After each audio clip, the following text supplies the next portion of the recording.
I came across this problem. Can you add up all the numbers from 1 to 100 without actually adding them up one by one like a sucker? Also without doing the calculations on a computer, like a basement dweller. Can you think of another way to do it really fast? I couldn't figure it out, so I just looked it up, and it turns out there's a story behind it. It goes like this.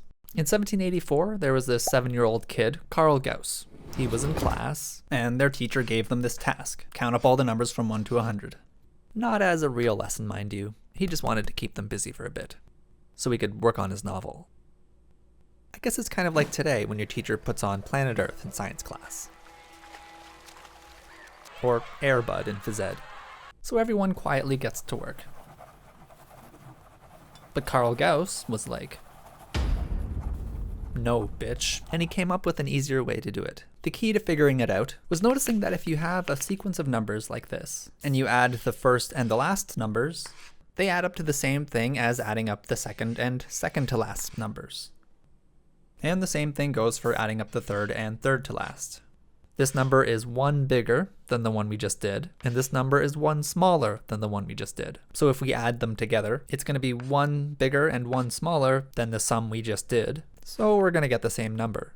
And that works all the way to the middle. We can basically just fold the number line in half, and all the pairs are going to add up to the same number. Playing with the numbers like this is the secret to adding them up really fast, because it lets us multiply this number, the value of the pairs, by the number of pairs. And it's exactly the same as if we had added them up one by one. We're just sort of adding them up in a different order. So for our equation, we want to take the first number, add the last number to get the value of the pairs. Then we just have to multiply that by the number of pairs. So, 1, 2, 3, 4. Counting is for Philistines. And what if there's too many numbers to count? You can't count them. There's too many. So let's find a better way to do it. Let's say we wanted to count the number of numbers from 3 to 6. And we know the answer is 4.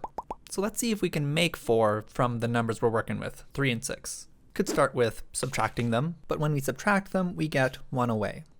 If we were counting the number of numbers from 7 to 15, there's 9 numbers. But if we subtract them, we also get 1 away. Because subtraction is giving us the difference between the two numbers. Whereas because of the specific way we've worded the problem, we want to count from something to something. We want to take count of that first number that gets subtracted. So to make up for the number that gets lost, we just have to add 1. And that's it, really. Take the last number, subtract the first number to get the difference between them, add 1 to make up for that 1 that gets lost in the subtraction, divide by 2 to go from having the number of numbers to having the number of pairs, and then multiply that number of pairs by the value of the pairs. So if you want to add up all the numbers from 1 to 100, we go shabadoop, the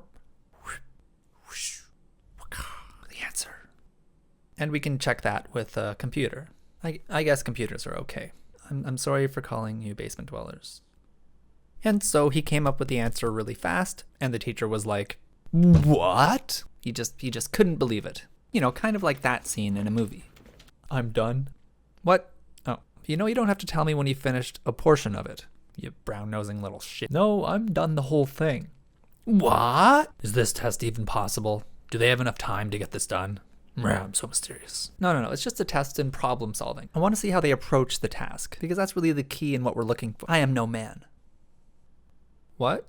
I'm done. What? I guess it just goes to show. Sometimes when you don't expect anything sometimes the people you don't expect, and that's the equation. And we can use it on really, really long sequences if we wanted. And we can check that. The equation he came up with was actually easier, because when you're counting from 1 to something, you can kind of skip all this nonsense. There's 4 numbers when you're counting from 1 to 4. There's 100 numbers when you're counting from 1 to 100. So we don't have to calculate the number of numbers. That last number is just the number of numbers. Also, the first number, when you're counting from 1 to something, is just going to be 1.